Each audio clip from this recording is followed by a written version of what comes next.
कसम उठाई है, मैं देश नहीं बिकने दूंगा।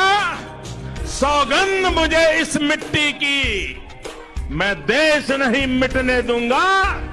मैं देश नहीं मिटने दूंगा, मैं देश नहीं झुकने दूंगा। मोदी जी, आपके वादे का क्या हुआ? आज हमारा देश भी झुक रहा है और देश भी बिक रहा है। पूरी देश की जो सरकारी बैंकें हैं उसके 10 लाख कर्मचारी 15 मार्च और 16 मार्च को स्ट्राइक पर हैं। सवाल यह है वो स्ट्राइक पर क्यों हैं?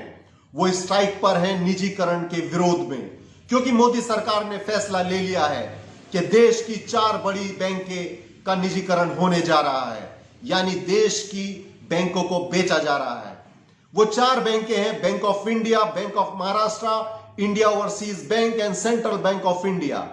इसमें लगभग 1,22,000 कर्मचारी काम करते हैं। आज इस निजीकरण की वजह से उनके बच्चों का और उन कर्मचारियों का भविष्य अंधकार में धकेला जा रहा है।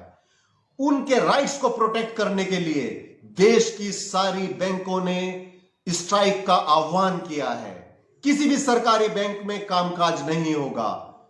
यही नहीं, मोदी सरकार ने एयरपोर्ट अथॉरिटी ऑफ इंडिया की जो हिस्सेदारी है बेंगलोर, दिल्ली, मुंबई और हैदराबाद एयरपोर्ट्स में, उसको भी बेचने का फैसला कर लिया है। सवाल यह है, मोदी सरकार देश की संपत्ति को बार बार बेचने में क्यों लगी है?